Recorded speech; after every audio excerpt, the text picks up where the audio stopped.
Welcome back to another episode of the Twin Elements podcast, proudly presented by Venture Hunting and Outdoors. If you're like us and passionate about hunting, spearfishing, and many other outdoor-related pursuits, with an eagerness to fast-track your learning, then this podcast is perfect for you.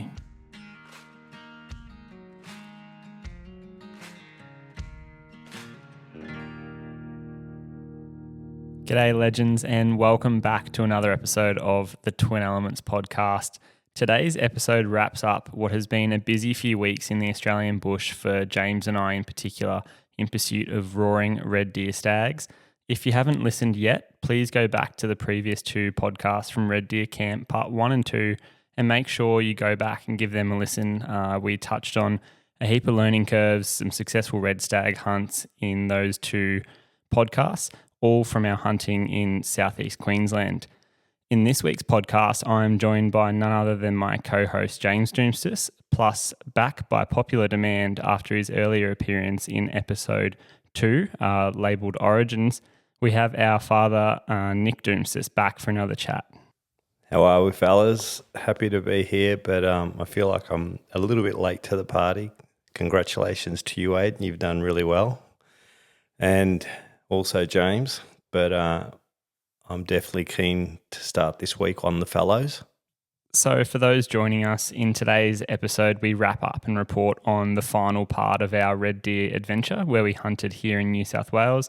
And as Dad has sort of alluded to there, in this episode, we share the story from what we're calling a mega red deer stag, which you've probably seen by now on our socials. If you haven't, jump on over there and have a look. We're starting to drop a little bit of content in the way of reels and images. We also cover a close encounter with what is going to be a potential giant red stag of the future, hunting red deer in low density environments, our general takeaways from the raw, and much, much more. So we hope you enjoy this podcast. We're also going to touch on the FAQs and do a segment as we normally do. If you have any questions that you want answered by us on the podcast, please send them through to info@twinelements.com.au with subject line FAQ, or simply send us an Instagram or social media DM and we will get back to you there. We have the Twin Elements account, Ayden Doumtsis Outdoors and James Doumtsis Outdoors. Without further ado, we will jump straight into the podcast.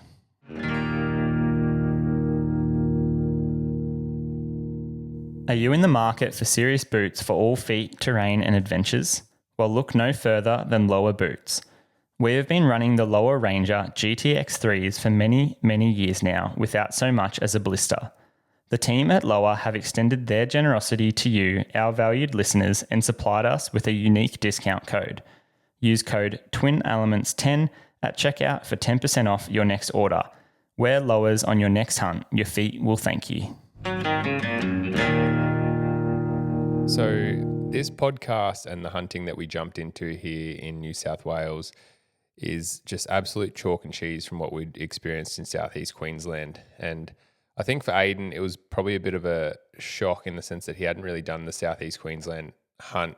And so for him, having opportunities and seeing so many stags in a day, like seeing up to 10 stags, different stags in a day, but then having to sift through them to try and find the one of quality or that more mature stag was a bit of a learning experience. Whereas what we've been experiencing here down in New South Wales, as soon as I moved to Armidale, I pretty much headed straight down the hill into the Hunter Valley to try and get some access for red deer, and put in a lot of work trying to get access in the last couple of months, and have secured some pretty good properties, but they're all very, very, very low density.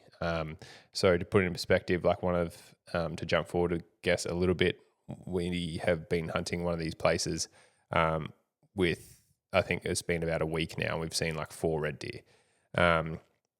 There is the potential, obviously, to shoot ridiculously big stags, as Ayden was successful on, but they are very few and far between, and you do have to put in a lot of work to find them. So what we've been experiencing here is the genetics are incredible, arguably some of the best in the country here in the Hunter Valley. But the densities on these particular places that we're hunting on are very, very low. So what we're sort of seeing is a lot of the time we might be finding stags that are 2.5 years old or 3.5 years old. So, the first heads after them being a spiker, for example, which are already larger than, for example, like Ayden's big mature 6x6 that he shot up in Queensland and already has more points and whatnot. So, it's one of these battles where you obviously don't want to be shooting young stags. You want to be shooting mature stags and letting the young ones grow. So we have had a lot of wicked encounters that we've been able to film and document through some incredible footage of these younger deer. But obviously targeting a mature stag, we've done a lot of searching and eventually Ayden was successful on an absolute giant, which we'll get to in the future. I think, definitely going from... So this podcast, I guess, takes place where I drove down from Townsville down to Armidale and then went to the Hunter Valley and hunted with James for these red deer for probably, I'd say, around 5 days or so. And then, so there's almost like a part one to this New South Wales hunt. And then we go to Queensland, experience that for about a week where we do the Red Deer Camp podcast that you would have obviously heard by now, and then come back and experience another probably week or so of what ends up sort of feeling like tapering off of the red deer raw for us here in New South Wales. So there are sort of two parts to this, and definitely for me, it was an eyebrow raiser just seeing the potential like animal quality down here, but also it was amazing going from here in New South Wales where I thought the hunting was pretty good the first couple of days that we were here. As you're about to hear, we did see some stags and have some encounters and, see a few red deer, which was definitely exciting for me because I hadn't hunted them personally for around 10 years or so. And then we left here in New South Wales and drove up to Queensland. And immediately on the first night that we'll get there unpacking gear and going through, property boundaries and stuff like that, as James said, like there were deer calling at camp. And to that point, we'd barely heard a roar in New South Wales for 5 or so days of hunting. So that just brings us to this part one, just pre-Queensland, I guess, where we'll dive into some of the hunting and the action.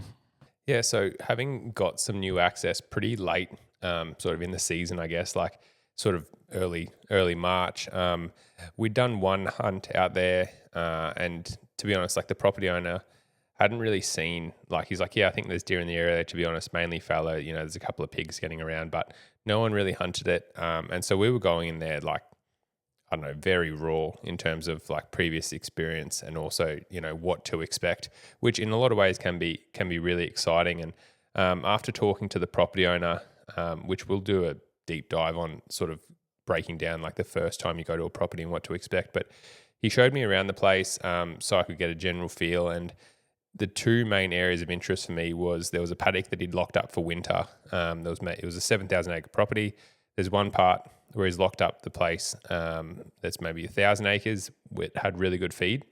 And then there was another part that was probably another 700 acres that also had been locked up for winter that had really good feed. The rest of the property had been sort of eaten out quite a lot because it was quite a hard season in this area.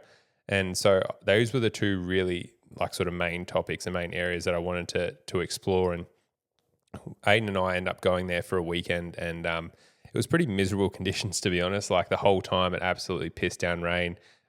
We actually broke one of our like 150 to 600 mil lenses, which we obviously very much needed during the rut, which was a bit disappointing. But what we did do is find a wallow, which was really, really exciting for Ayden and I. Like we were like full fist pumps.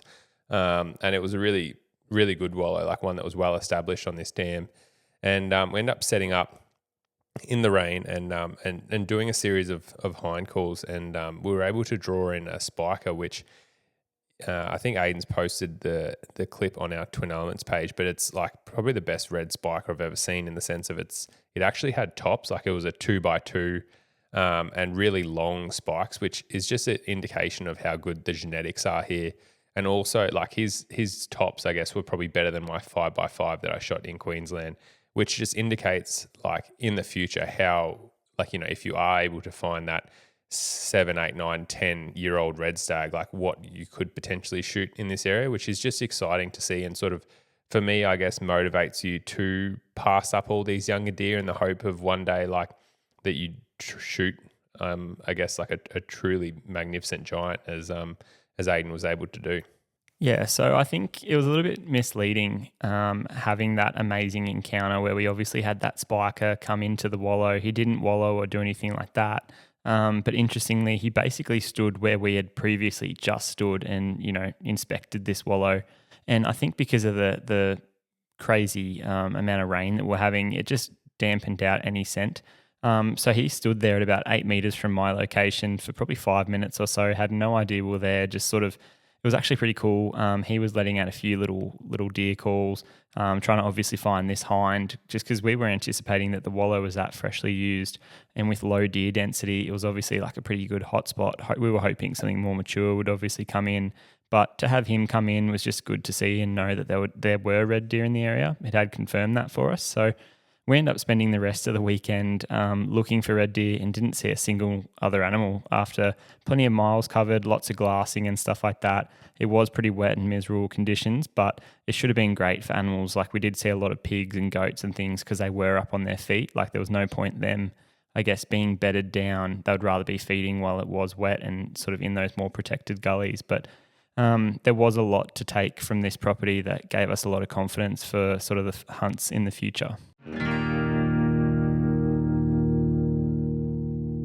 We all know that when it comes to great tasting coffee in the outdoors, you look no further than Dog and Gun Coffee.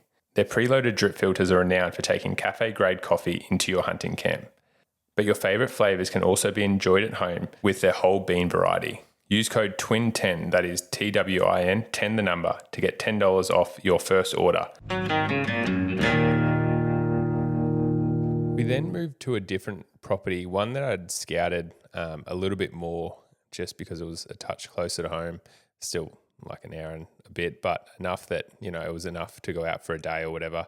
And we actually had a really, really cool encounter with a stag that we've affectionately called Clubby, where he's got a limp in his back leg, and he's a mature stag, like probably one of the best ones we've seen on the place, and a really nice 14-pointer. But because he was limping in his back left leg, his right antler was slightly shorter, which made him very sort of distinguishable if we were lucky enough to see him again.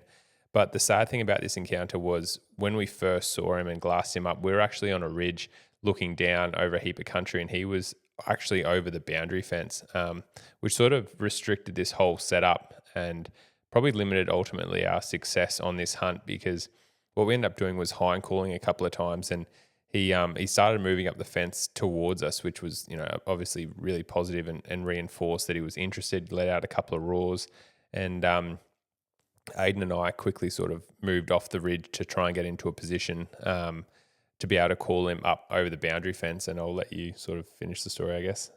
Yeah, for me, this hunt in particular, it's a little bit anticlimactic for me because this was probably the biggest red stag that I'd ever seen in the wild, obviously, and to this point, like seeing him, I sort of immediately was like, we've got to make this happen because there's no guarantee we'll see this again. And I think this was only, a few days into our hunt, and I'm sort of here in New South Wales and Queensland and whatnot, hunting this rut raw with James for like a month by now. But I just remember putting a bit of pressure on ourselves, and to be honest, as James sort of said there, it was like less than ideal circumstances, because the way that we had come into the property that we could hunt and had permission on was walking about 1.5 km to get to a vantage point to then hunt this long slither of basically property. And where we saw this stag was right in the corner. So we had the tiniest little play on him. And the fact that I spotted him right on daylight, saw him, and immediately I couldn't see the whites of his antlers because it was so early, but just saw by the mass and the frame that he was a shooter.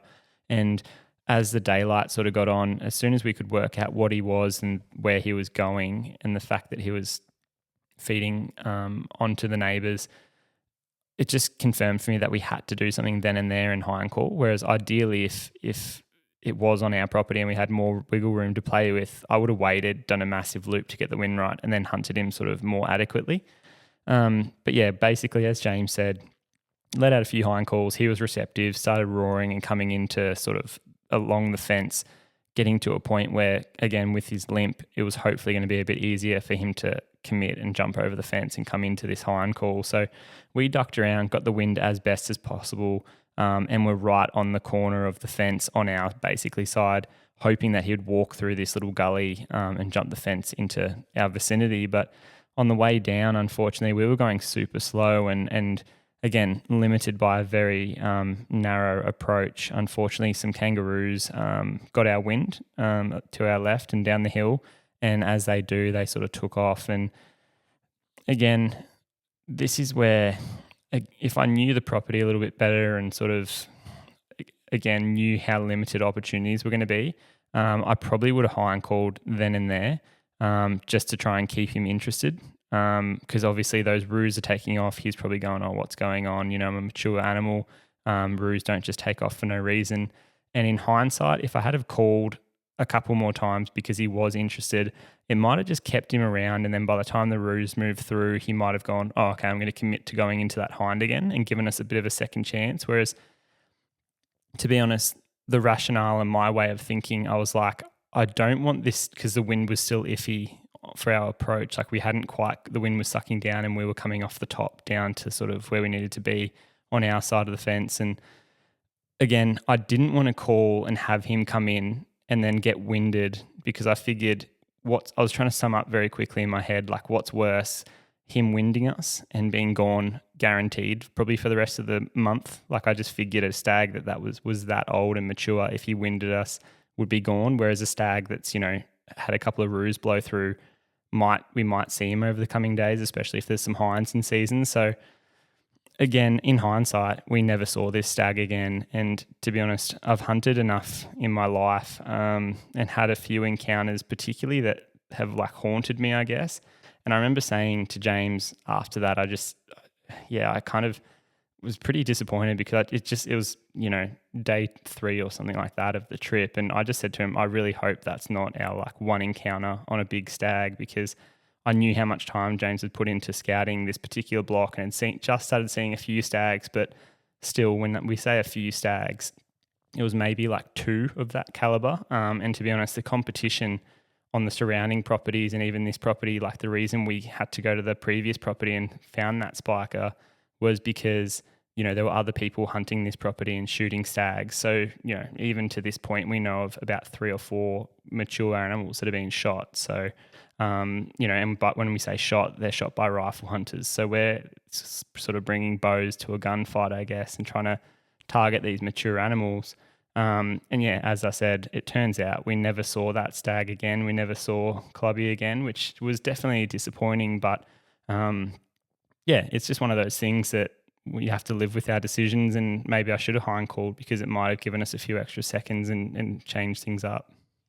Yeah, I definitely think. The good thing about Clubby is he's going to be identifiable. So, although our red deer rut hunt has finished, he well and truly may still be there and may pop up, even though the neighbours have shot, or people in the area have shot a few stags within the vicinity. So, hopefully, I see him again in the future. But I know for me personally, like, I was following Ayden with the camera, and I know when those roos busted through that I definitely straight away, my immediate instinct was to hind call.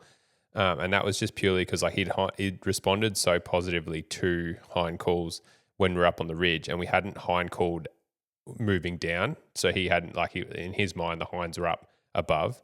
And then all of a sudden, these roos have busted, and he's got no positive reinforcement against of where are these, what are these hinds doing where I haven't seen them, haven't done anything. And so he's then been like, okay, well, I'm not going to risk it. And I'm going to, piss off and leave. Whereas I genuinely think, given how low the density of the deer are there, and how almost compared to South East Queensland, where hind calls really worked, in these super, super, super low density areas, it actually increases the emphasis and the power and the weight of a hind call, because it's even these stags might walk around for days and not see a hind. And so for you to then pop up and be that beautiful hind sitting up on a ridge, and then, then be able to hear you and be, oh, it's only 200 meters away. I think that really does have a lot of weight and really does have a lot of power of getting these stags in, as we'll talk about in the future. But I actually think it would have been enough to hold him there probably. And I think he could have potentially kept coming in, even though the roos had sort of busted, because it wasn't the roos were sort of off to probably 100, 150 meters away. So it's not like they were right past him. And even if it just held him there and he sort of looked and looked and looked, I think it still would have given us maybe that extra chance that we needed. We were pinned pretty hard between, the corner of the boundary property, which sort of made like what we said, it was the hardest part about this stalk because we were very, very limited on approach and wind and everything like that. But yeah, just knowing sort of the limited opportunities that we had, I would rather have, like I said, my instinct was sort of hind calling, but I was the guy behind the camera, so we didn't get that chance, and we won't see Clubby again for now, but hopefully we can catch up with him again in the future. I'm just curious for everyone out there, because I was fortunate enough to come out and hear you hind call a spike from a long distance away. I was very surprised. How far was this stag compared to where you guys were set up? He was probably 250 metres below us. We weren't going like super loud though. We were just doing normal hind calls. Okay. But he would he could well and truly. Like we actually had a stag that was further again, like past him, do a roar on like the opposite ridge that would have been 500, 600 away. And that was like us just doing general hind calls. But it was like the first thing in the morning, fairly still, like the birds were starting to go, but it wasn't like Ayden had spotted this stag like in the grey light. And then he'd slowly made, like he was feeding and moving up to us along the boundary fence. So, but yeah, we weren't like throwing out ridiculously loud hind calls, but yeah, they were hearing it from a long way away, and they do. Like they hear them from way longer than what people anticipate and expect. Yeah, and that's where I think in hindsight, again, this day in particular, as you just said, we had this stag, Clubby, call back to us after literally maybe 2 or 3 hind calls just to test the waters. He responded quite strongly to a roar and then obviously changed his trajectory and came in. Behind him, another 250 metres away, so probably 500 metres from us where we were on the ridge, another stag called that was well on their side of the property and sort of out of range. That we never actually laid eyes on. But then after this experience, we sort of tried not to waste too much time knowing that, it was the best part of the day and what we assumed to be, prime rut, sort of end of March, start of April. So we continued along the ridge and sure enough actually found, it's interesting because we have spoken about this previously on a podcast, but I think James and I both were just super in tune to trying to make the most of any opportunities. And while we were glassing like every available bit of cover, we actually heard what sounded like an antler just scraping slightly on a tree. We weren't sure if it was like 2 young stags sort of clashing their antlers and like tinkering together, but it was quite low volume with very minimal aggression. And as it turns out, we'd sort of ended up locating a very young stag, maybe 3 years old, 2.5, 3 years, but still would have been like a mid 30-inch long sort of stag. But he was a 6x7 that we ended up laying eyes on. And he, quite interestingly, was doing quite a bit of roaring. That's actually how we confirmed that it was definitely a stag after hearing that tinkering of the antlers on a tree. We started dropping down towards him, and sure enough, he just let out a few very, very light moans, basically. And again, because he didn't have that competition, I don't think there was just one hind and a yearling with him. But this was probably the best morning as far as roaring goes for us on our New South Wales hunts. And that was, we had 3 stags roar that we confirmed. Got to obviously see 2, but didn't see the third. And that just goes to show that, in a couple of weeks of hunting here in New South Wales, to hear only 3 stags go in one morning or one day just shows you that quality versus quantity sort of issue that we had to face quite regularly. Yeah, well, jumping forward, I guess, too, like we've had 3 stags on that morning roar, but then in another, week and a bit of hunting reds, I think we've had 1 other stag roar. So, we've heard 4 stags, whereas like it was nothing, even like you talk about afternoons generally being quieter than mornings. Like, we had, sometimes even 8, 10 stags roaring of an afternoon in Queensland, let alone, the morning hunt. So very much chalk and cheese, but both really rewarding and have the benefits of, their own right in their own different ways. But we, after this 6x7 encounter, we went up the next day to South East Queensland, as you guys would have heard on the previous 2 podcasts. But one thing we did get, which was perfect timing and very lucky, was all our new Ebley stock gear arrived from the US, which we were super pumped about because we had obviously the main frame, which with a couple of different bags each that we were able to test out. The main one was their 5,000, their vapor packs, which Ayden and I have obviously carried out a couple of red deer since getting them now with quarters and all the rest of it, and they've been actually awesome. For me personally, I think the best features that I actually really enjoy is all the clips. Like, it's super customizable, and like the load frame and everything like that, the design of it with the zips. Initially, I thought it was going to be a bit, I don't know, sort of clunky and stuff, but like the easy zip on, zip off, like for the frame, it actually like it's incredible. Like it was a really, really smart and really good design. And the other thing I'm enjoying is probably their sort of comprehensive, I guess, bino harness system, where they've got so many different pockets and pouches and zips and stuff like that. And we've been obviously running it for when we're filming as well, and so being able to have like wipes and put lens caps and lens filters and batteries and everything else in all these different pockets, and carry a camera in my made bino harness, and then be able to be shooting with one in my hand and quickly switch them back and forth and have extra audio gear and batteries and blah blah blah. Like it's been really good, let alone if you're actually the hunter and you've got the bino harness with the binos, being able to chuck like a Wimpuff for your rangefinder, and then a head torch in there, and maybe a little knife or something like that, and run up a mountain at last light. It's been like super, super helpful in terms of being effective in those afternoon hunts. And I honestly think it's probably the best bino harness I've ever had. So really looking forward to testing that out more into the future.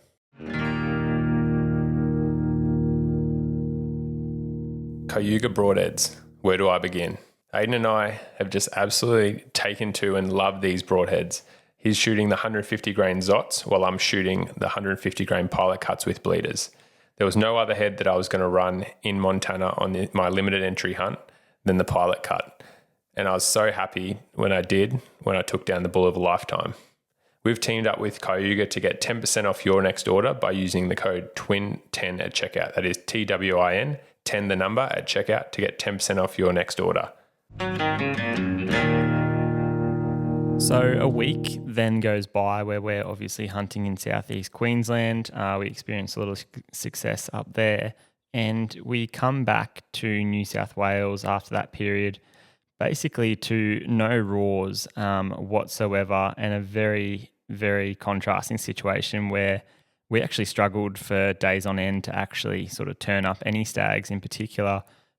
We had one morning that sort of stands out where we saw a heap of hinds. I think it would have been probably 5 hinds and 5 yearlings, which doesn't sound like that much. But for here, as we're saying, in low deer density, we sort of were like, all right, we found the mecca of deer, and they were sort of in, maybe a 2-kilometre radius. And from our glassing, the reason we sat on this one glassing knob and would get there and do a 1.5 kilometre walk into it, most mornings to get the wind right and then be able to hunt this big parcel of land that we had access to, was purely for this benefit of glassing and looking into all these tight little pockets and trying to find the hinds, because we assumed that if we could find the hinds and drop in on them, hopefully, even if the stags weren't roaring, we'd be able to find, a stag. And if we could get in on the hinds, maybe do a hind call and coax a stag into roaring or coming into us. And it was this particular morning, finally, after watching, the 5 hinds and 5 yearlings for a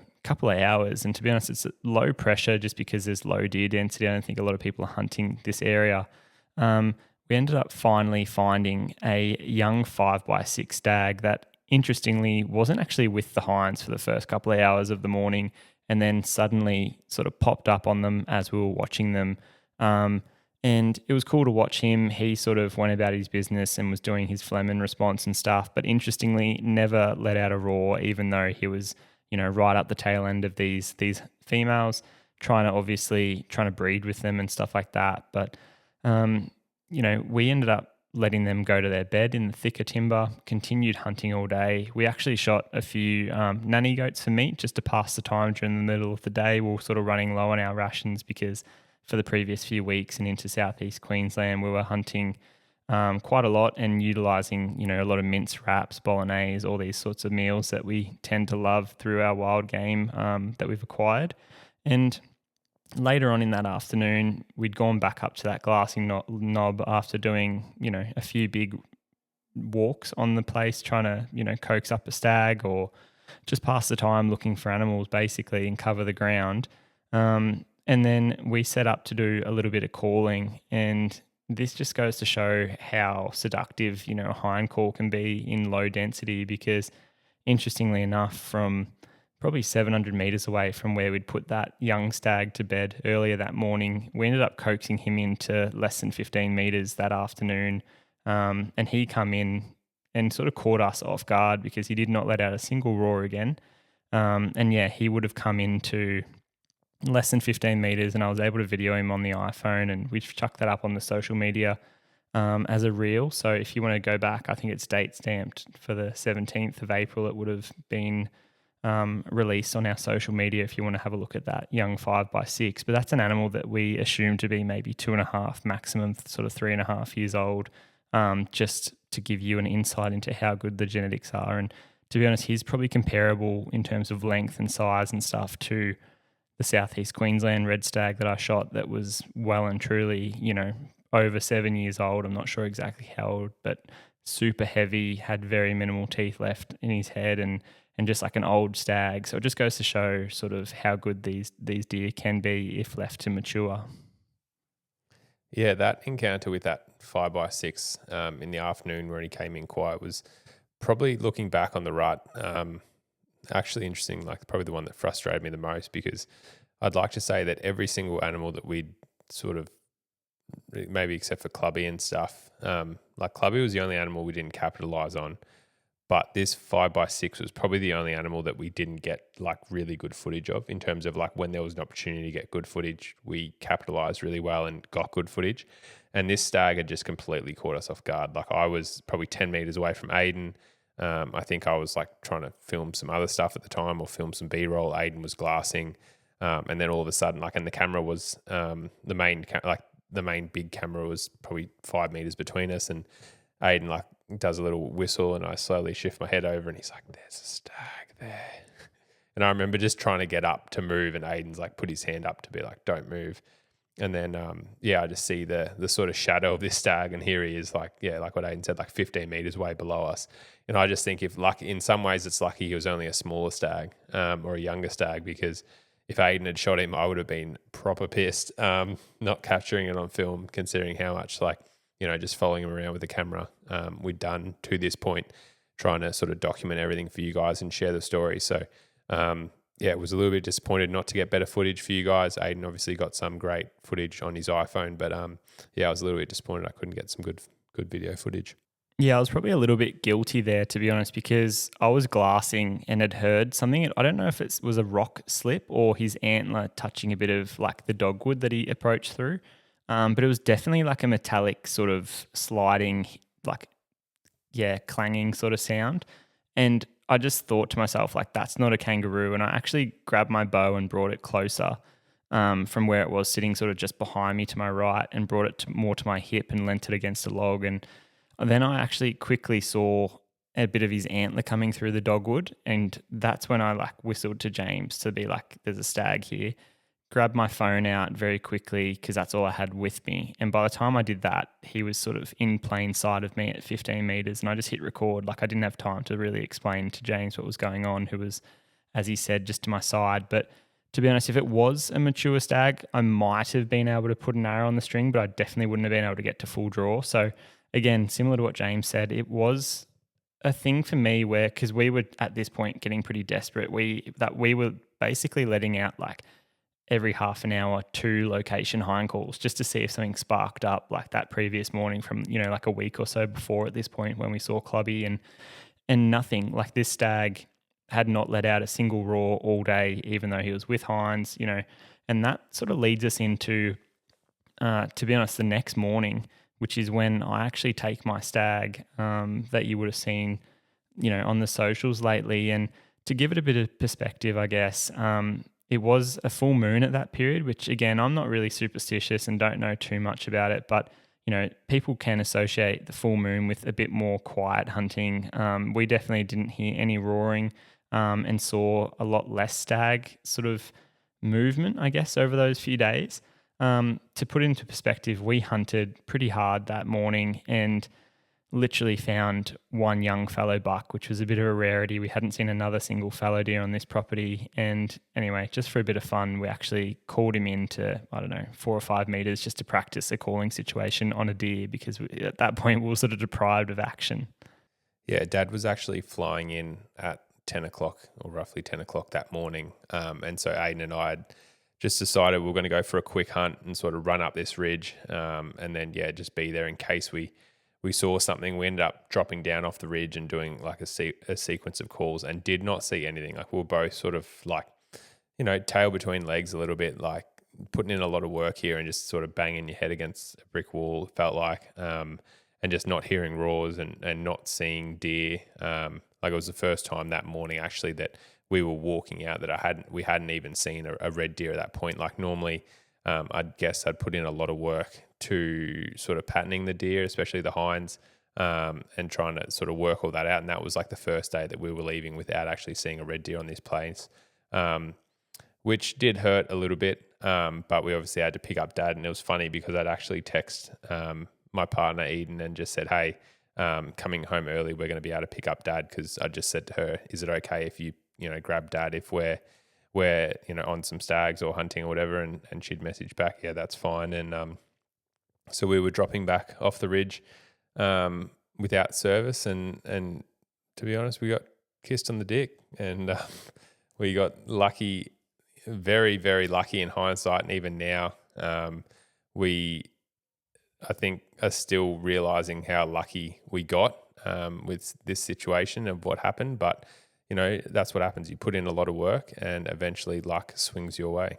Yeah. So, it's still all very raw, to be honest, because it's one of those things where it's odd. What I'm about to explain, when it actually happened, felt like there was never a doubt that we were going to get this stag. But leading up to it, it was at one of those points where heading back towards the car, we actually said to ourselves, like, we preach it a lot, like if things aren't going your way, try and create your luck. So we actually, did what James does a lot, like pre-scouting, and we ended up doing a big detour to try and go and check out a dam, just to see if there was any sign of wallowing or tracks or anything, just to go, oh, maybe there's a red stag in this vicinity. And to be honest, it was only like 5 or so 100 meters away from the car, but on a line that we sort of haven't really hunted, because we were typically going up this one way to go and then hunt, the majority of the property, which, layout wise was facing another orientation. So again, we were not far at all from the car. The only reason we were there was because we were checking out this dam, and oddly enough, there were quite a few stag tracks around the dam, which we took as good sign because, again, we'd covered tens, if not hundreds of kilometers here on this property over the last, few weeks. And you'd get excited when you'd see a red deer track or a little tiny rub, because you'd go, all right, there's no cows in this paddock, for example. There has to be a red stag in the vicinity, or a spiker at least. And that's where I think the spiker situation is actually quite important to mention here, because we were, dropping down off the ridge, had just checked out this dam, we're walking back towards the car when, to be honest, it sounded like a domestic cow mooing. And both James and I stopped it in our tracks, and he goes, was that a stag? And I said, it sounded like a cow.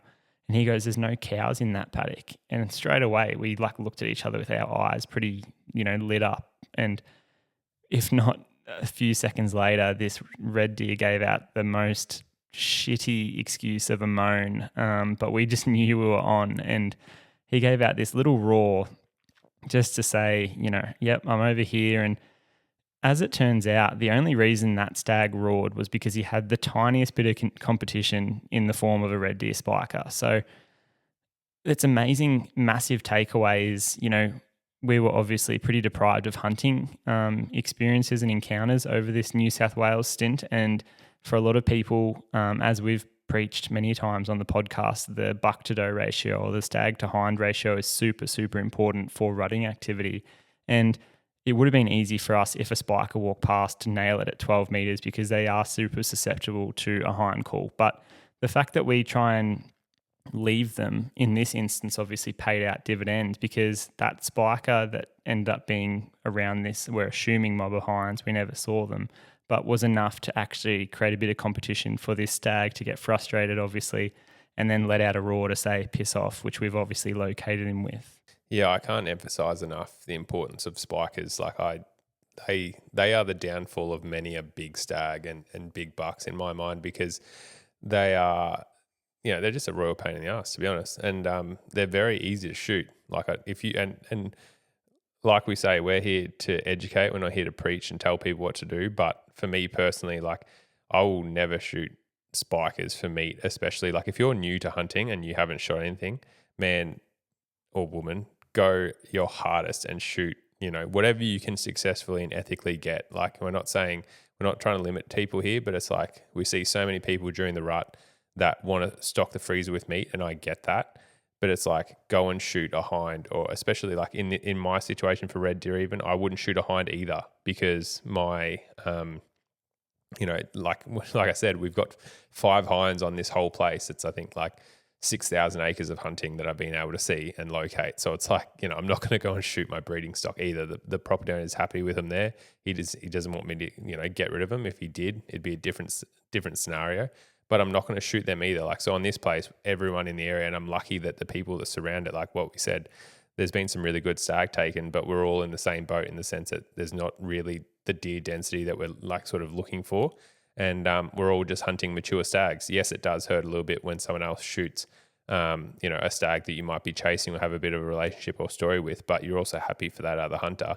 And equally, I'm just grateful that everyone else is only targeting big stags rather than just shooting sort of these younger, incredible genetic heads that we've got running around the place. So, but yeah, like I said, definitely can confidently say we would not have got this stag that Ayden was lucky enough to shoot if that spiker wasn't there. So, if you're not new to the game and you're just looking to fill the freezer, go and shoot a mature buck or a mature stag, or go and shoot a doe or a hind if you've got the numbers there to do so.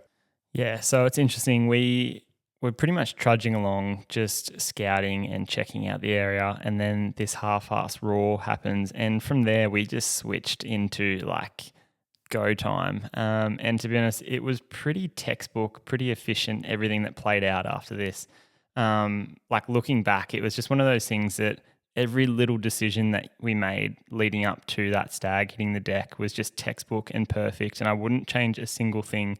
To be honest, except for maybe enjoying it a little bit more, because I'm not going to lie, I was a little bit nervous. But from there, we didn't actually think the stag was too far away, just because that moan was only pretty half-assed and it didn't sound too quiet. So we assumed that he was probably maximum 300 meters away, if not less. So pretty quickly we set up, I checked the wind, knew which way I'd been going, because the wind on this place was pretty consistent for most of the trip. And fortunately for us, we were hunting on a bit of a crosswind back to the car. So we quickly cut up the ridge, got things sort of in our face.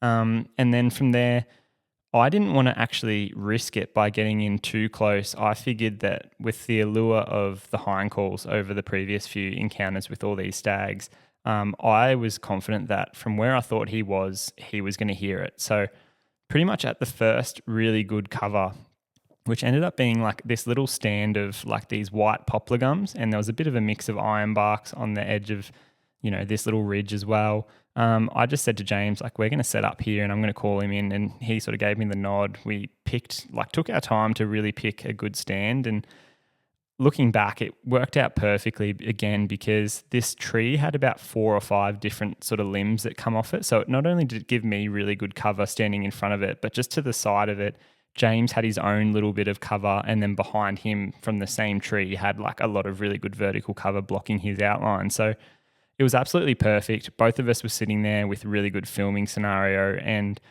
we'd sort of identified again, as we do, okay, that's 12 o'clock, that tree directly in front of us. We both identified it. That's 12. If he comes in anywhere else, if I see him first, I'm going to mention where he is. If you see him first, you just say 3, for example, if he's on our right, or 9 if he's on our left, sort of thing. And this is just a system that we've set up in place to make sure that we're both on the same page, because I'm looking through the peep sight, he's looking through the viewfinder in this scenario.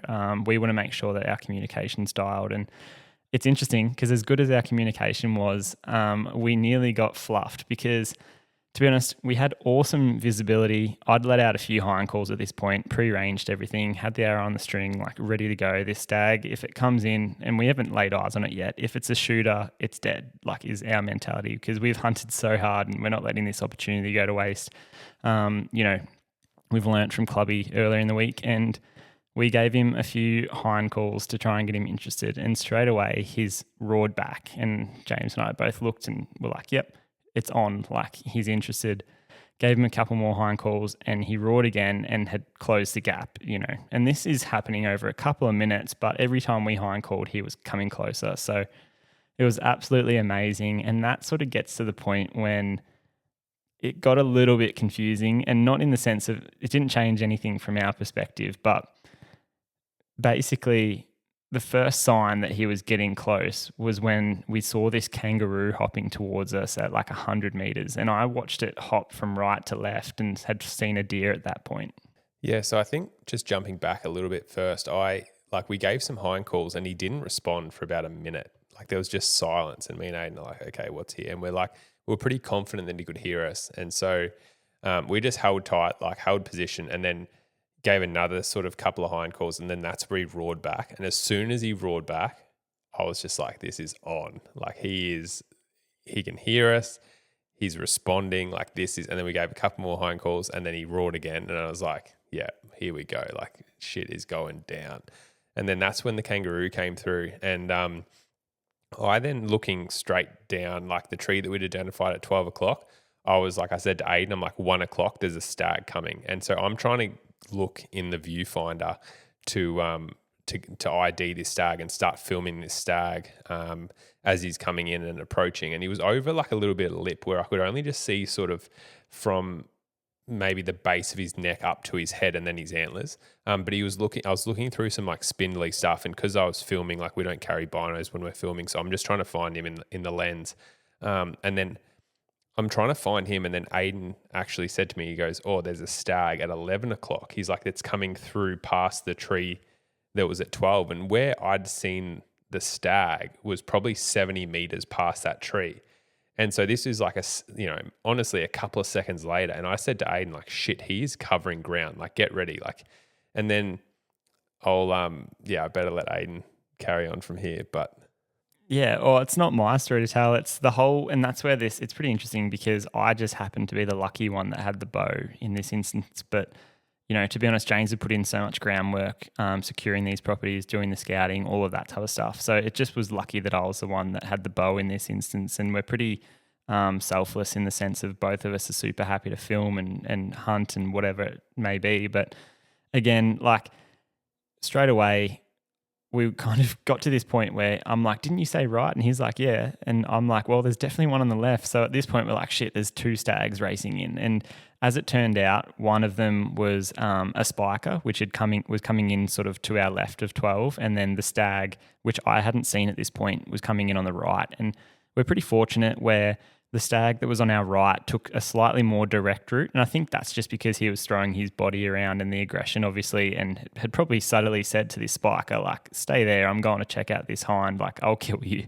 And again, as soon as this stag crested the little ridge, and again, we picked our spot perfectly. There was a little bit of open cover that he'd crossed. And then as he come up over the ridge, we had plenty of time to see him and identify his antlers. And straight away, I had a gut feeling that he was a shooter. But just because it's not my property, and, I wanted to obviously do the right thing by James, like I know what type of thing he's trying to set up here.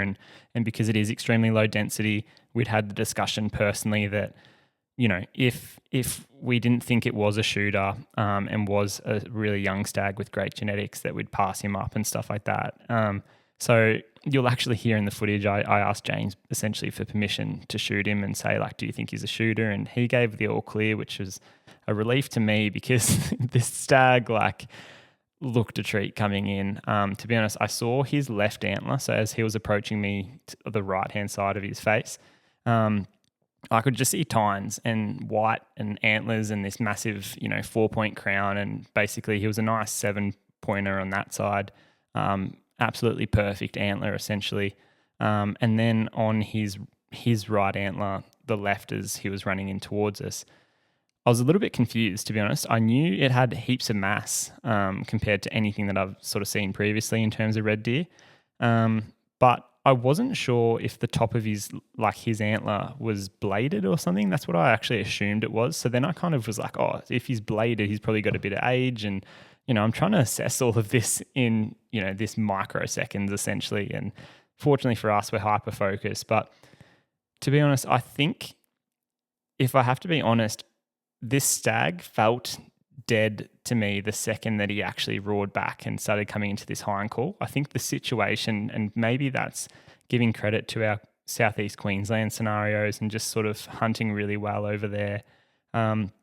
In reflection, I was a lot more nervous when that 6x6 from Queensland came in and took a really long time to come in and make his way up to me, and where I ended up shooting him at 7 meters. So this stag, the fact that the wind was perfect and the way that he was running in and it was fairly visible and stuff, I was just a lot more relaxed. And he ended up coming in to around 25 or 30 meters from me and just sort of let out this final roar, which was super cool to just hear. It was a lot more sort of angst in it, but still, not super aggressive or anything like that. Then proceeded to keep coming in, which was great. And by this stage, we hadn't hind called for a little while now because I just wanted him to wander in the general direction without knowing exactly where we were. So he kept coming in. As soon as his head went behind this big tree, I drew back, and it was pretty textbook, to be honest. I remember talking about the hunt after with James, and he was like, when you drew back behind that tree, he was like, yep. I just there's like little factors and things when it's just like, yeah, when you're like in tune with the scenario and everything that's going on. And yeah, as soon as he come through that tree, he kept coming in, and I would have loved for him to come in closer and closer. But to be honest, I was a little bit mindful of the filming scenario, and I knew that he was going from our right to left and James was on my right. So I basically consciously went, yep, he's coming into a more or less quartering on slightly not broadside, but getting close to broadside situation. I'm going to try and pull him up here with a hind call. Like, I was already at full draw. My pin was chasing him the whole time. And I just chose a time when he went in between these two little bits of spindly brush and basically settled the pin and released as I pulled him up with that hind call. And fortunately I did at that time because James was sort of running out of windows to film him on. He'd actually swapped from filming over my right shoulder to left shoulder pretty perfectly at the same time that I'd hind called. And as I said, I settled that pin, squeezed off the release, and that arrow punched through and struck him pretty hard in the shoulder and pretty low, right into his heart, I imagined. And the stag, it was pretty impressive. He jumped up like crazy and then made a mad dash of about 30 meters or so. And by that point, I'd sort of watched him obviously run and pull up at 30, and the shot felt super good. I was pretty confident I'd hit him through the heart. So I actually gave out a few hind calls similar to that situation in South East Queensland, where I try to, just let him know hey, there is a hind here. There is a reason why you came in here. Just relax. You've heard this big crack of the broadhead going through your scapula. You're probably a little bit fired up, but I just did those hind calls as a bit of an instinct, trying to relax him. And it's amazing in the footage. You actually see it super, super clear just because James actually had a lot better visibility and was able to track the stag as he ran off after the shot. And as I said, about 30 meters away, you see the stag pull up to these hind calls and his ears pin back straight away to this hind call. And then from there, he basically does this half little semicircle on that spot, falls down, and his antlers, clash amongst the rock and debris and everything. And I was pretty chuffed, and I'd probably, again, trying to keep everything intact and not celebrate too early, but I was confident I'd heart shot him. I didn't actually see him go down. The footage that you'll see is totally different angle and perspective to what I had. I just heard him go down.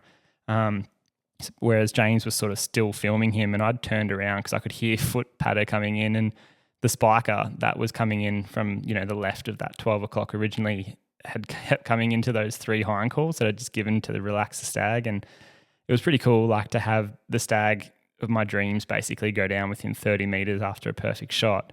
And then, this young spiker that was his competition and pretty much the reason this stag was on the ground, run into 10 meters or so, and James swung around, filmed him, and he's probably going, where's this hind? What is happening? Why is he down on the ground? What is going on? But it's just, yeah, the very nature of the red deer raw and why it's so addictive. And yeah, it was just an absolutely incredible encounter. And again, like I owe a lot to James, and like we embraced once that spiker had run off and we'd, confirmed with the optics that the stag was there. We could see his antlers laying down about 30 metres away, 40 metres away. And yeah, it was just one of those bow hunting accolades where, again, it felt very similar, oddly, to when I was filming James in America. And after a long period of time, we'd finally achieved this mutual goal.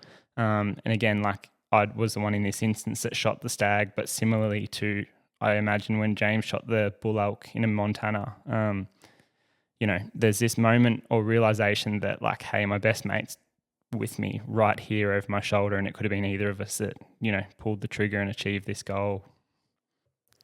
Interestingly enough, I need to be honest because we, like when he was coming in, and one thing that really shocked Ayden and I was just the size of this stag when we actually went up to him when he was on the ground.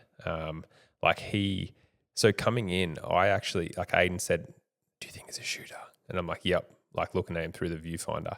And then as he sort of came in and gave that last roar and stuff, and I was looking at him, I was like, I don't know how, like, I think honestly, and we've sort of discussed it, we think he was probably 5.5 to 6.5 years old. So, it's, he's not a 7, 8, 9, 10-year-old deer. Like looking at his teeth and looking at, like his coronets and stuff like that, like he did potentially have more, or he definitely had more growing in him, but not to say like he's still the biggest red deer that Ayden and I have seen. And so like over in that sense, like I'm stoked that he took him, but it was like, I actually whispered to Ayden just before, and did you hear it when I said, I said, I was like, oh, Ayden. And I was actually going to say like, what do you think and stuff. And then 2 seconds later was when he hind called and actually shot him. And like I said, like in hindsight, I'm over the moon because, we have grinded now for another week or so and had very, very, very limited opportunities.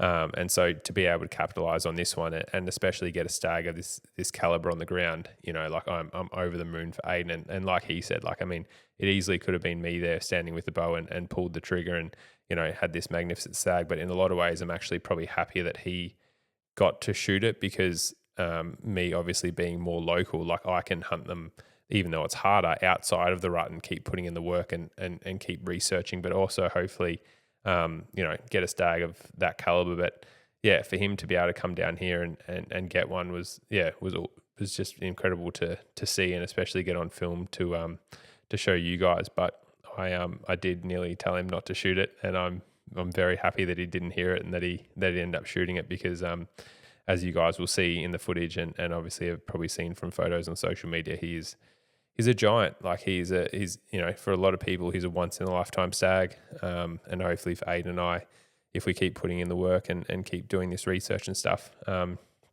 we can have more opportunities on stags like that, and especially passing up these younger ones, as you've sort of heard and as we'll get into more. But yeah, there's plenty of them out there. You've just got to be prepared to put in the work. And as we just got lucky on this day and we did everything perfect and we could capitalize. Yeah, I'd be lying because I personally wouldn't have asked. I don't think if I didn't think there was a chance that you would have said don't shoot him. And I obviously wanted to do right by you. And as much as, I respected your decision. And when you said like, if you had have said don't shoot him, I would have respected your decision and not drawn back and just enjoyed the moment for what it was. I think in hindsight, after having this last week following that stag where I sort of followed you around with the camera and you've hunted a few different places and put in more time, and we've had a few encounters with other stags and deer and things like that. I think as a greater perspective, having done this last week and really just, put a lot of work in for very little return, I think it has made it a lot more sweeter as well. Because really, aside from Clubby, that stag that we mentioned earlier, that was another 14-pointer. He's by far, the best stag that we've seen over this whole month period that we've hunted. And there's just so much character to him. Like his left and right antlers are completely different. He's got this, speaking to him specifically, he's got on his right antler this really wonky down-horned sort of brow tine, the down-turned brow tine, which is pretty cool. His right antler in general is so much heavier, but interestingly, he's gone and snapped off nearly every single tine on that antler. So he's quite large in his antler department, and his left antler is pretty much perfect, a really nice 7x7. But then his right antler, all the tines are busted. And he's still got a lot of length to his tines and spellers or whatever you want to call them. But it's just interesting. Like, he would have been scrapping somewhere for a significant amount of time and been a bit of a brawler, because even when we were butchering him and taking all the meat and everything like that, like, he had pretty significant bruising on his hams, which again tells us probably that there's a bigger stag out there somewhere that's, bashed him. And, what the spiker was to him as a, insignificant sort of, threat, he was probably to another stag somewhere. So that's the excitement, obviously, for James to now hopefully go out over, the winter months and pre-scouting for next year and stuff like that over the summer months when they velvet, and to try and find some of these big boys that are out there still.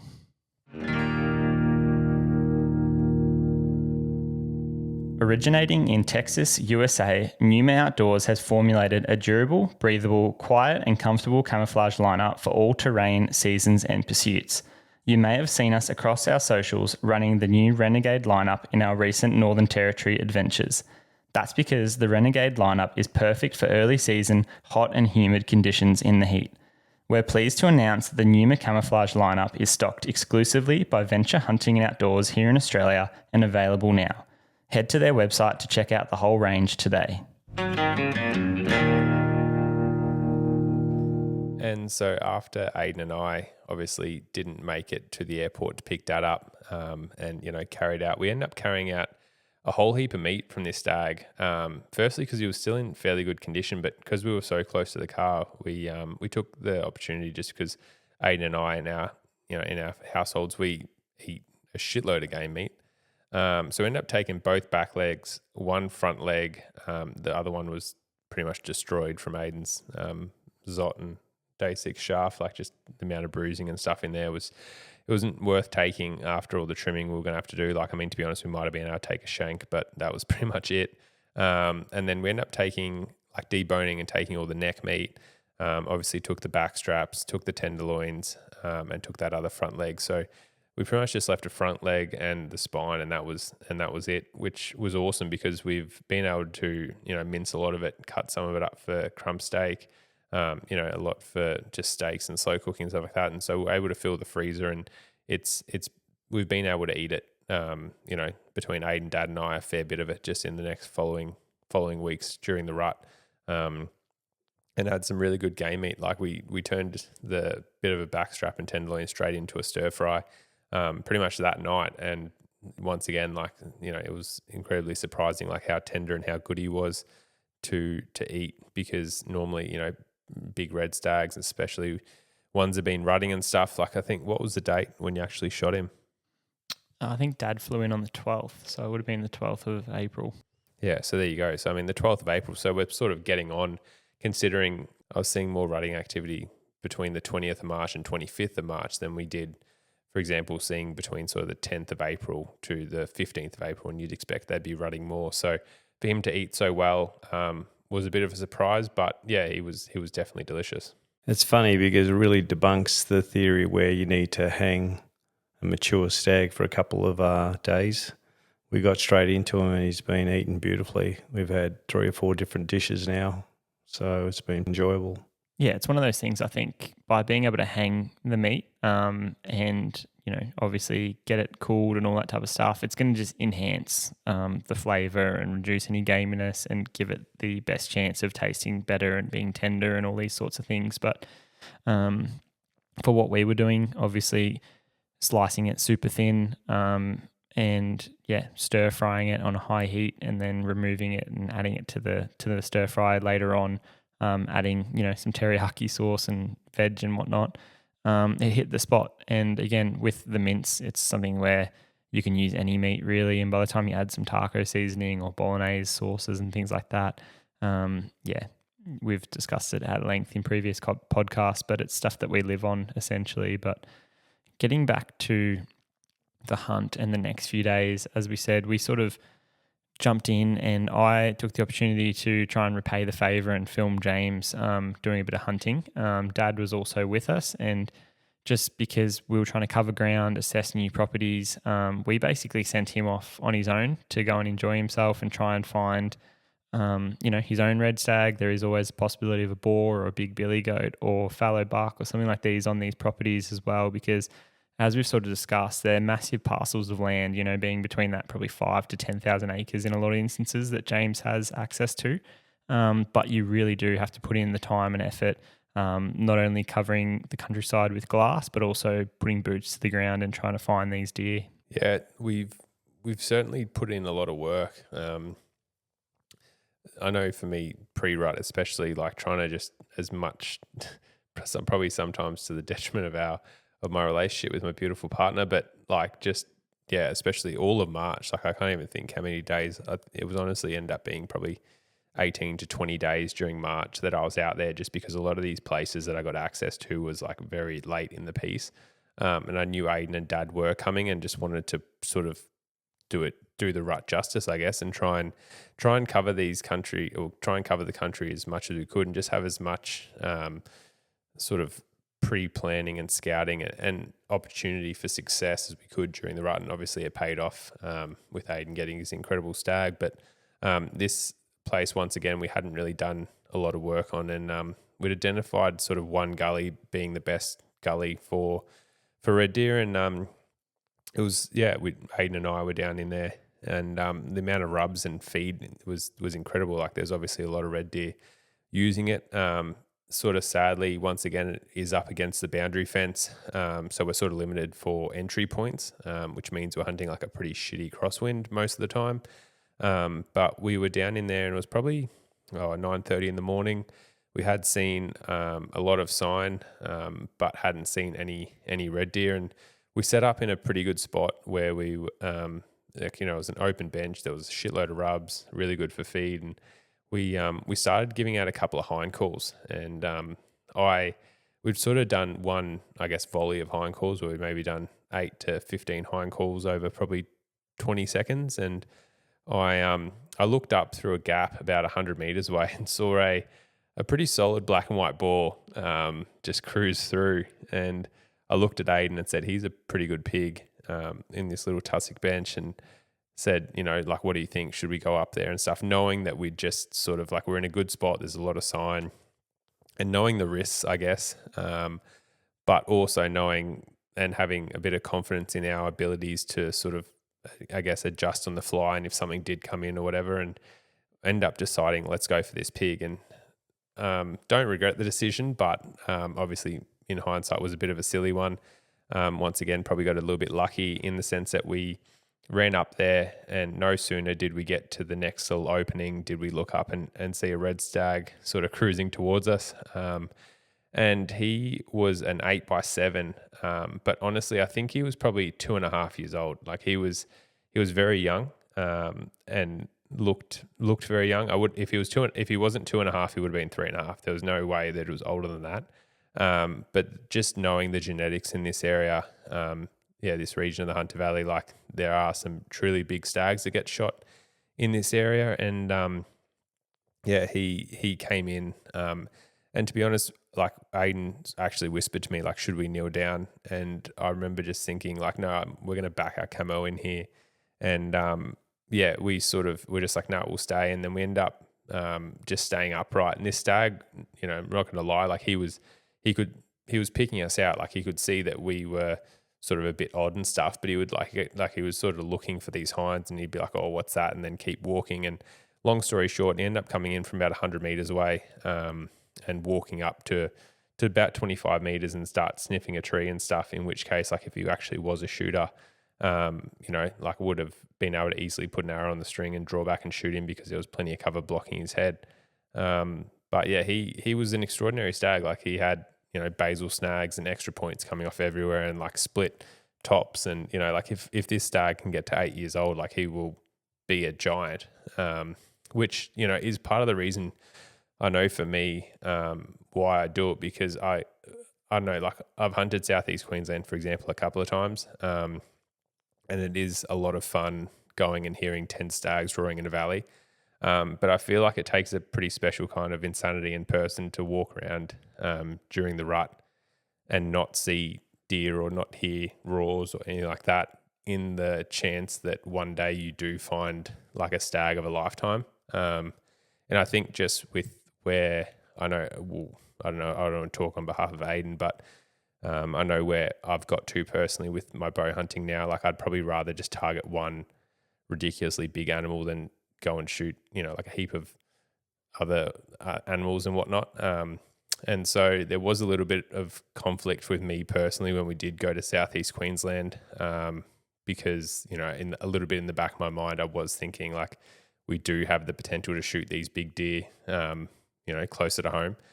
So there was a bit of conflict there, but yeah, hopefully in the future, if I keep doing, plenty of research and whatnot, and putting in the miles and the time, then I will have an opportunity at one of these sort of once in a lifetime giants that, do roam in these vast hills in the Hunter Valley. Yeah, it was really cool to see this young stag. And again, like we knew he was young because he was probably only 25, maybe 30 inches long. And when we say that he was an 8x7, he was probably realistically more of like a 4x4 frame, if not 5x5. But the fact that he had like 2 or 3 basal snags and all these split tines on his like trays or main beams and stuff, is what gave him like that genetic proponent where we knew it was, being young and just a lot of genetics coming out because, again, we'd seen that spiker earlier in the piece, long time ago, but that spiker that had tops, and that just tells you, that you're dealing with deer that have, massive upside. So it was pretty cool to see that. And again, get that boost of confidence that, yeah, we are doing the right thing, passing up on these young deer. And again, like it was interesting to sort of try and reflect and go, yeah, how old is my deer? And again, I'm super stoked that I took him. I think most hunters, especially bow hunters out there, would be. And just the fact that he came into 20 meters and there was a clean, ethical kill definitely gives everything bonus points. But there's definitely an allure now that we're sort of working it out. And I know that James is going to get super addicted, and next year's Raw hopefully will be bigger and better, and hopefully we get more encounters on these young stags that we're passing up. And it'll be interesting to see with, another winter time and then a summertime when they're in velvet and stuff like that, just how closely James can, I guess, keep tabs on these deer. And especially if he gets, like we've got some Leopold gear coming in, and if he can get his spotter coming in and lined up, hopefully just target these deer and be able to go, oh, okay, that's, Clubby, for example, he's back with his, larger right antler or smaller left antler or whatever it is, and really almost create a bit of a catalogue as to watching these deer as they mature, similar to what we see and sometimes hear about with guys in the States where they watch, certain whitetail go from a 3.5-year-old that looks massive to a 5.5, 6.5 deer that's just totally different dimensions. And I guess that is the exciting thing. Like with great genetics, there is huge potential for these young stags. And I mean, it's fantastic just watching them, in these close quarters, like less than 30 meters, and getting really cool footage, which, we've had a couple of encounters like that. But that was pretty much it for the red deer for us. Like we then spent another week sort of, roaming the hills and, put in a lot of work, did a lot of location roars, a lot of location hind calls. Didn't really see any more red deer. Like it was pretty demoralizing, I guess. Like there was a lot of kilometers walked.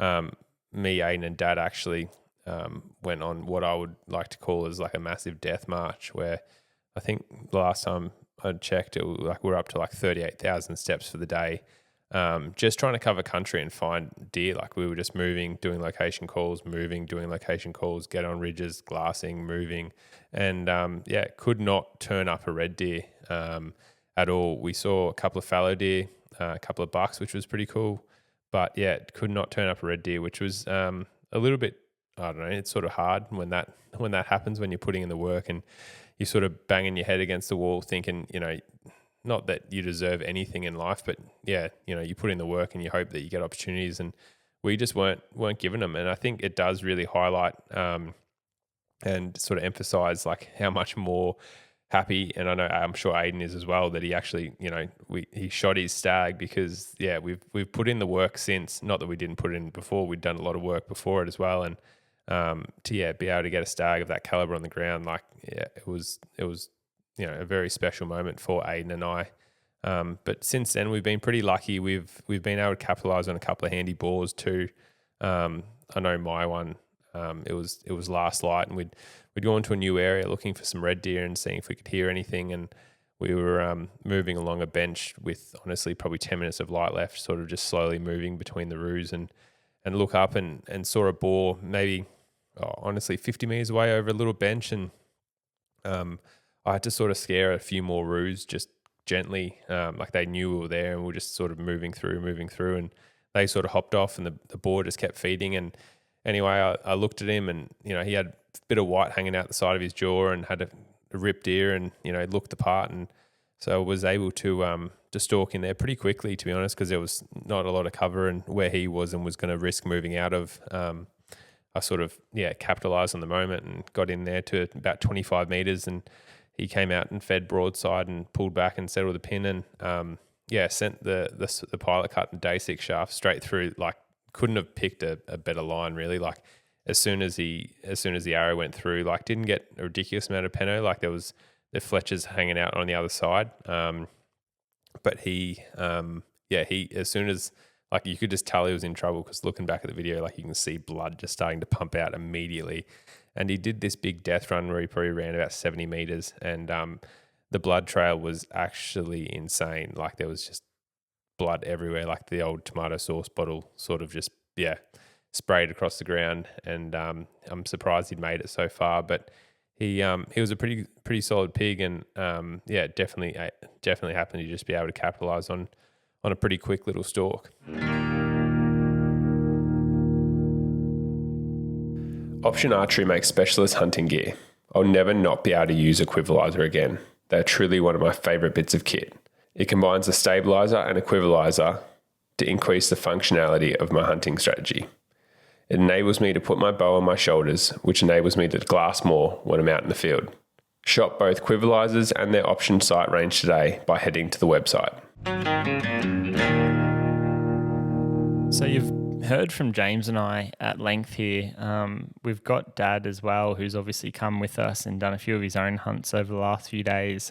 So I figured we'd give him the headlight at the moment, or the spotlight, I should probably say, and give him an opportunity to discuss maybe his takeaways and some of the things that he's obviously witnessed over the last few days. So we'll give him the opportunity. I feel privileged being here with you guys on this trip and recapping your stories, and your success has been amazing. But I've actually had a few takeaway moments myself. I was surprised one particular setup when James was hind calling, and how patient we were, and then we were rewarded with a spiker coming up, and he'd come from a fair distance away, and how loud he was actually doing it. I was thinking it was insane, but what he was trying to get through to me was sometimes they're at such a great distance that you need to do that, and they do cover a lot of area quickly. And a little bit on what I touched on earlier, I was definitely surprised with the table fare with Ayden stag. It was absolutely delicious, and I've had venison for a very long time now.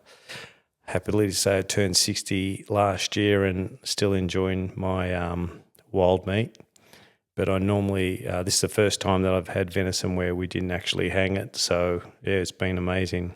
The other thing that sort of comes to mind was we did a fairly long walk. I don't know how many Ks we did, but we got up at 3:30, walked in the dark with head torches, got to a particular bench, waited for the sun to come up. We glassed another area, and then we got back to the car with the head torches in the dark. And all that time, to James's credit, he said, look, we did a long walk, and he said, look, on my apps, I can see there's a bench 400 metres up, and I'm rolling my eyes thinking, no more, could we please go home?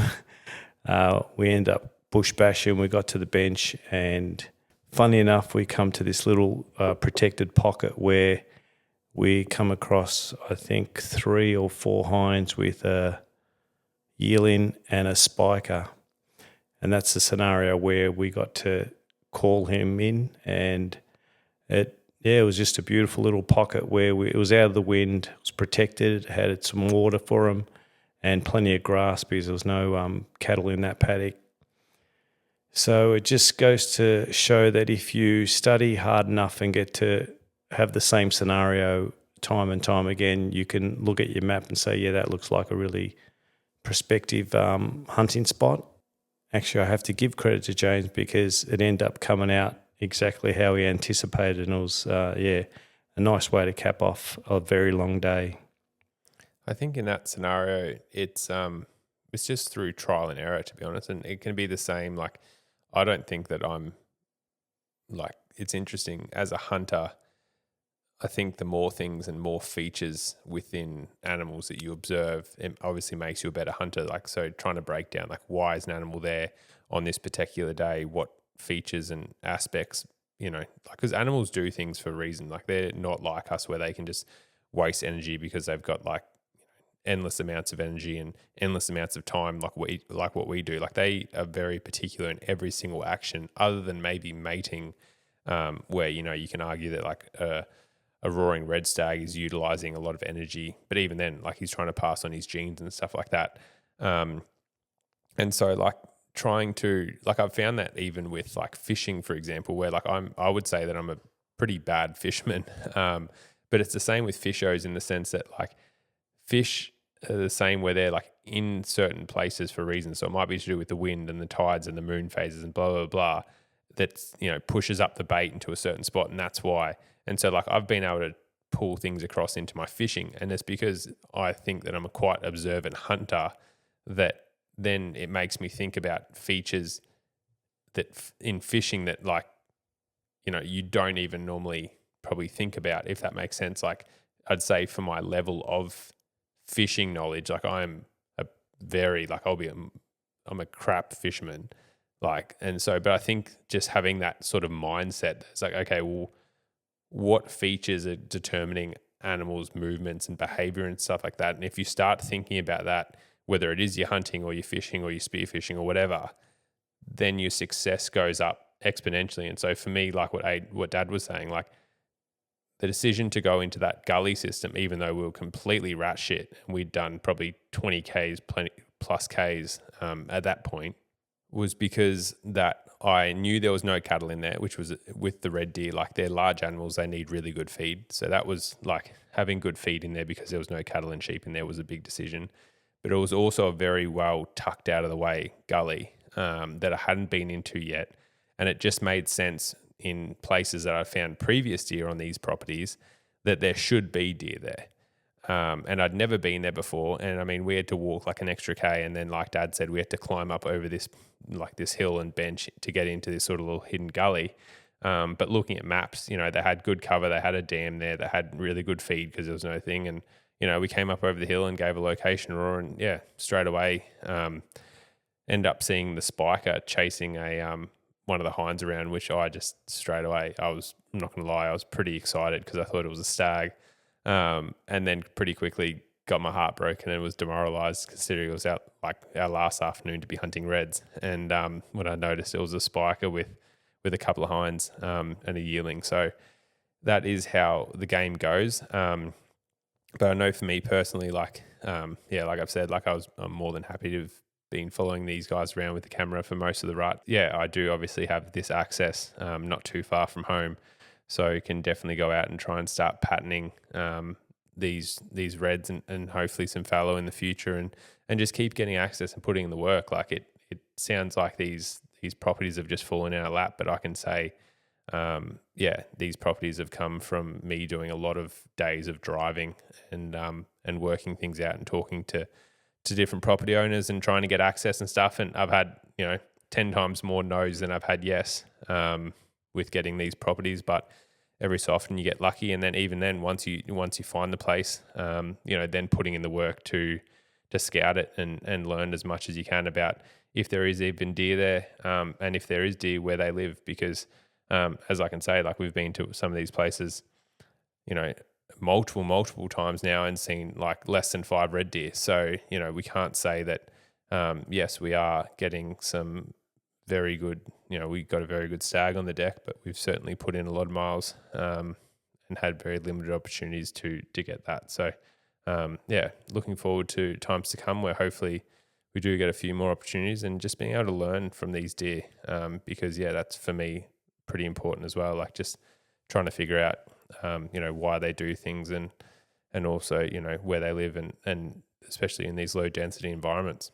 Actually, James, if you can answer me a question from that last scenario of where we viewed those hinds and that hind call got that spiker to come in, I questioned where are all the stags, and you said something about the hinds potentially already being served. And can you elaborate on that?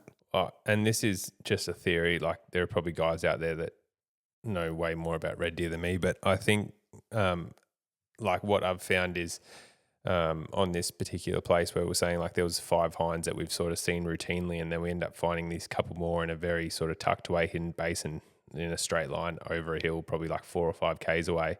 But I think a lot of the rutting activity for me, and I was seeing a lot more stags before these guys actually got here, between like the 20th to 25th of March on these places where we had a fair few more stags coming through. And since then, and especially since our time in South East Queensland, like other than Ayden's stag, we've seen a couple of other younger stags, but like the number of stags that we've seen have been really low, and the rutting activity has been really low. And I just wonder if that's because a lot of these hinds got bred, just say between the 20th of March and the 1st of April, and then the stags have actually gone off looking for other hinds, considering how low the density is.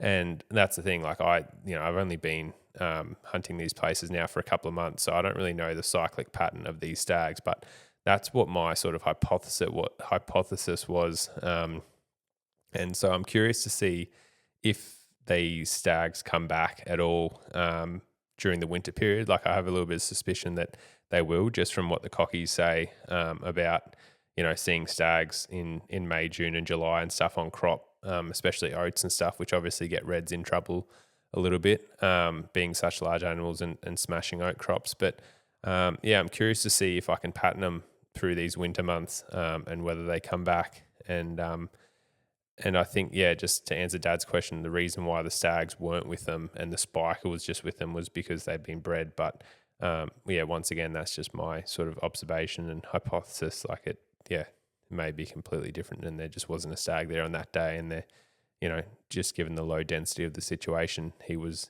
else there looking for girls, and a stag might have been with him the next day. Who's to know and say? Yeah, I remember having this slightly ominous feel, I guess, when we had just experienced that morning when 3 stags were roaring, and it was by far our most action-packed in New South Wales. When we saw Clubby, we had that other stag call responding to our hind calls, and then we saw that young 6x7 and had some really good encounters with him as he was following that hind around. And she was definitely in estrus, I'd say, because she was a bit flirtatious, would stand there for him, and he was roaring. And again, not a mature stag or anything like that, but definitely he was courting her to try and breed her and stuff. And I remember that was quite early on in the piece, and I remember thinking, geez, we're sort of leaving at a real tricky time, because that was the first time we'd really heard any stags roaring in New South Wales. And then interestingly, if we were away for a week in Queensland, and if you've got 5 hinds that come on, some in the same day, others might be a day separated, with only 5 or 6 hinds, assumingly, on this property, even if you say there's 10, there's probably a maximum of 10 days that there's hinds in estrus, knowing that, they'll repeat their cycle every 21 days if they're not bred, and then they're obviously going to be in estrus for, up to a 24-hour period. So in saying that, like I remember James had mentioned it to me quite a lot, which I already obviously knew, but it was interesting to hear it. That might give you 10 days of roaring at max, but there is most likely a chance that, there's going to be a hind cycling over there and a hind cycling over here and a hind cycling over here on the same day. So there's 3 out of your potential 10 hinds that, you're going to get stags roaring if there's spikers in there as well, or if there's more stags trying to breed with those hinds. So again, that's why I think, coming back to this low density and the fact that we really only got 1 day of good roaring, and then the day that my stag roared was an anomaly. And again, because of that spiker, we were able to luck out on it essentially. we basically had 2 days of roaring in New South Wales for, a whole lot of time hunting it. OzCaf Energy helps you power your passion. Designed to be convenient, discreet and portable with rapid energy absorption, these caffeine pouches are centered around adventure. With added benefits such as 0 calories and 0 sugar, what's not to love? Use code TWINELEMENTS for 10% off your next order. Well, legends, that wraps up our Red Deer podcast. We hope you guys have a few takeaway and lessons from those stories. And once again, congratulations to Ayden for shooting a truly magnificent red stag, a once-in-a-lifetime stag. And congratulations to me for capturing some awesome footage of it to share with you guys, because I cannot wait. Like, one of my goals for this year personally was to get some really good rutting footage of red stags, because it was actually I filmed Nick Morton a couple of years ago in Argentina, where we had some really, really special encounters and obviously got a fantastic stag on the deck, but we'd never actually done a film in Australia hunting red deer, and it was something I was really passionate about and really wanted to get this year. And we've done that. We've gone out and got 3 really good stags on film. I think the closest shot was Ayden's stag in South East Queensland, which was 7 meters, and the furthest shot that we took was Ayden's stag, the big boy, here in the Hunter Valley, where it was about 20 meters. And I think the furthest stag that ran was probably mine, that went maybe 60 meters or something like that. So we've been up close and personal with a lot of stags. Like, we would have called in over, I don't know, maybe 30 or so, and also got seen and got footage of, I don't even know, too many to count.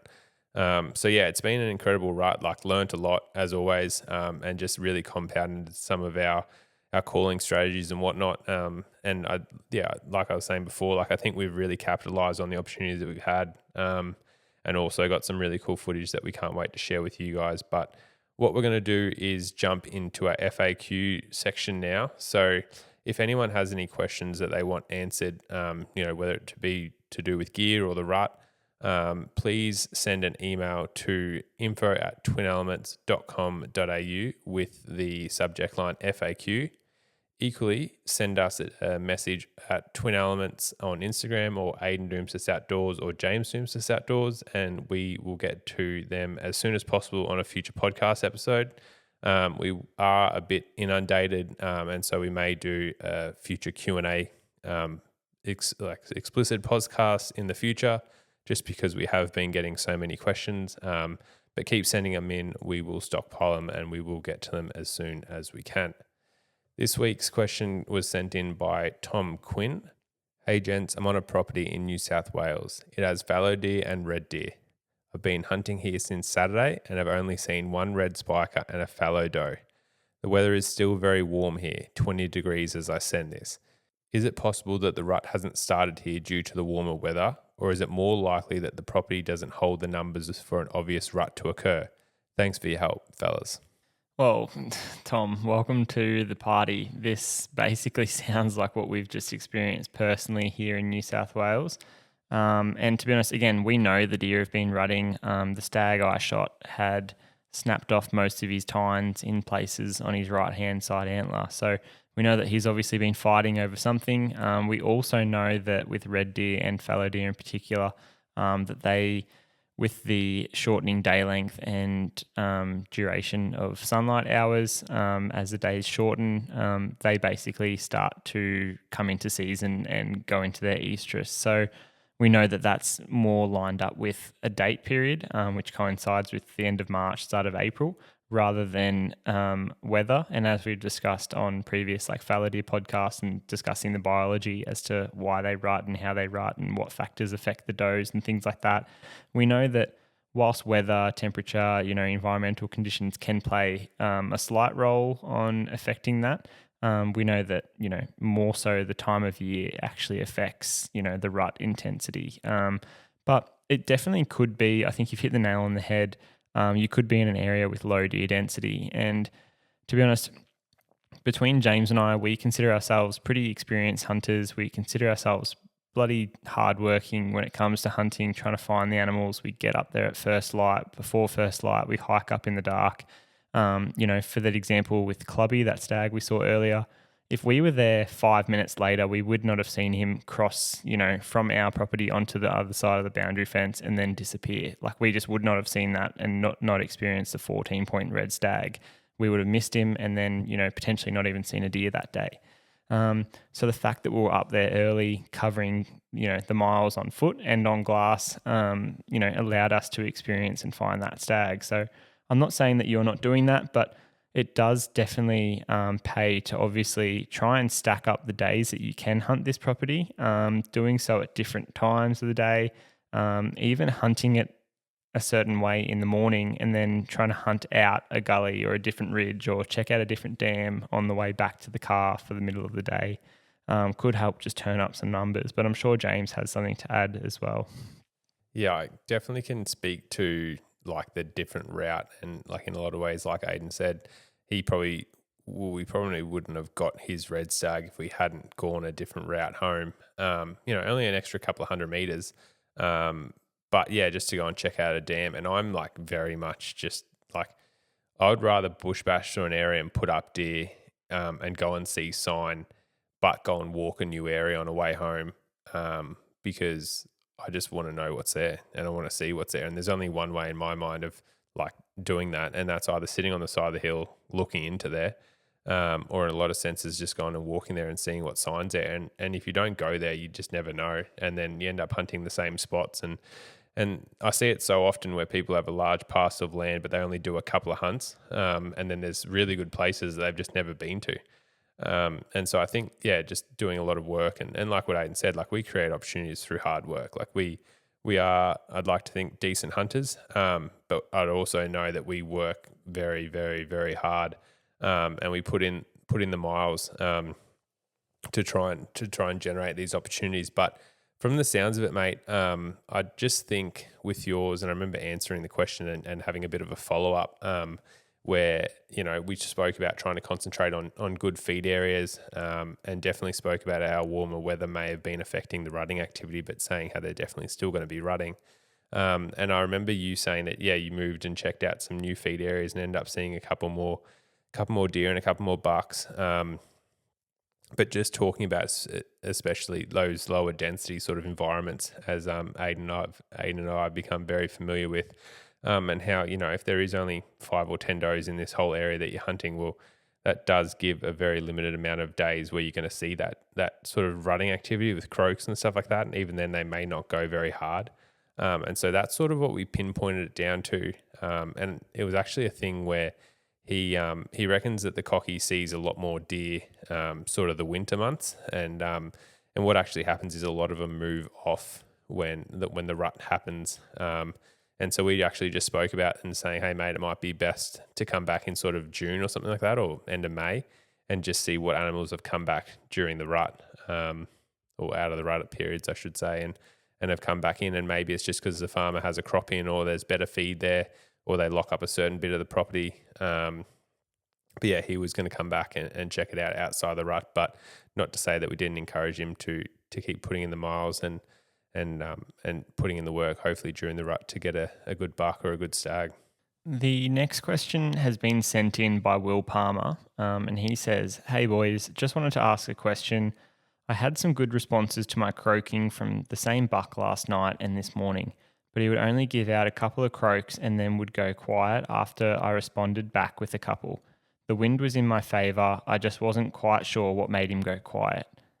So this happens pretty commonly with bucks, and I guess the first thing that I would think about is when during the rut sort of period this is all occurring, because if it's earlier on in the rut, he may only just be starting to sort of feel his testosterone coming in and stuff, where he might croak, but he's not in that full crazy rutting mode.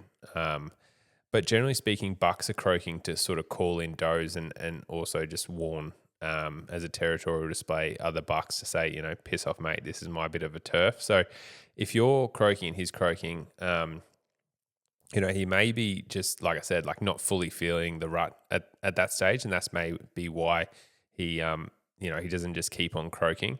But generally speaking, what I would actually try and do, mate, is once you've sort of located where he is, like he's most likely going to be hanging on a scrape, especially if you've done it for an afternoon and a morning. You've clearly located him to a specific area.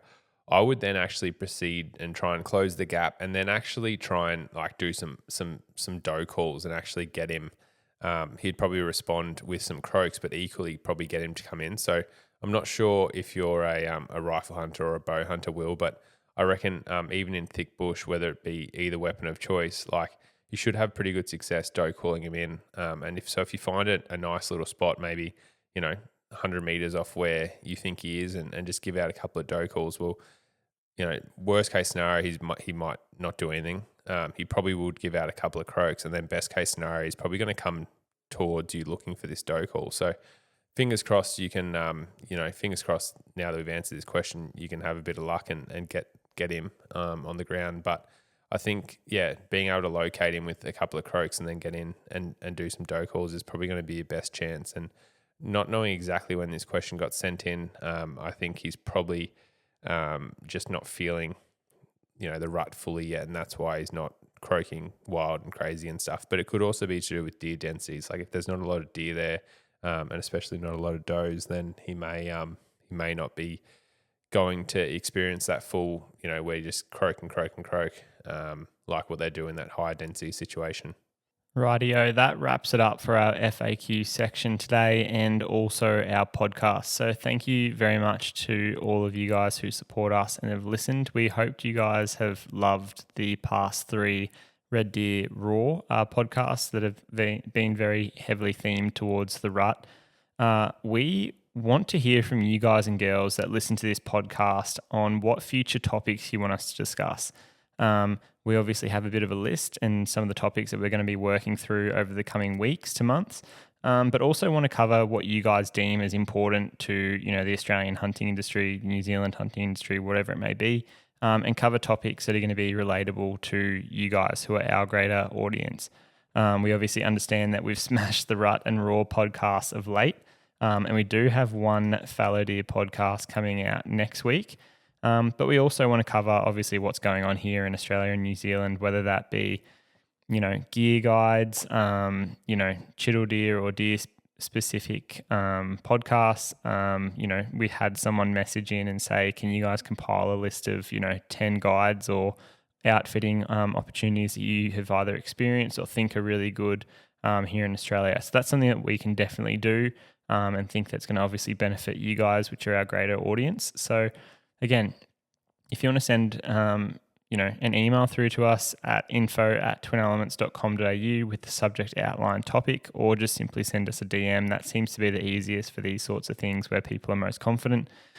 Just send us through a podcast topic, and again, we'll compile them, and the ones that seem to get the most interest we'll obviously try and prioritize and do a little bit sooner. Well, if you have been living under a rock, then you haven't heard about our YouTube 20K subscriber giveaway. But I figure most of you, our loyal listeners, would have already commented on our Northern Territory highlight reel and be in the draw to win this incredibly generous giveaway worth thousands of dollars that brands that we work closely with have put together. So what you need to do, if you haven't entered, is jump onto our YouTube channel and find our Northern Territory bow hunting highlight reel video. It's a couple-minute video of action-packed, awesome footage compiled together. And you need to comment with 25 words or less saying where you would like to hunt and what you would like to hunt for. Then you go in the draw to win a pair of lower boots, an option sight, a day 6 knife, as well as some arrows, some Koga broadheads and apparel, some OzCap energy pouches, an Atlas Wild and Dog and Gun care package, a Kimbo rolling knife sharpener, as well as plenty of gear from Venture Hunting and Outdoors. So make sure to comment and jump in on that giveaway. We're nearly at the 20K subscriber mark, so it will be drawn shortly. So all the legends that have already jumped on and commented, we really appreciate your support, and hopefully one of you lucky listeners is going to win it in the future. Please continue to subscribe, review, and rate the podcast. It honestly means the world to us, and James and I really appreciate the support that we're getting on this. Again, we see all of your story shares, all of the comments on Spotify, all these sorts of things, and absolutely appreciate everything that you guys are doing for us trying to grow this outdoor community. We're obviously putting in a lot of work to it. Like we're doing a late night here while we're out trying to hunt fallow deer.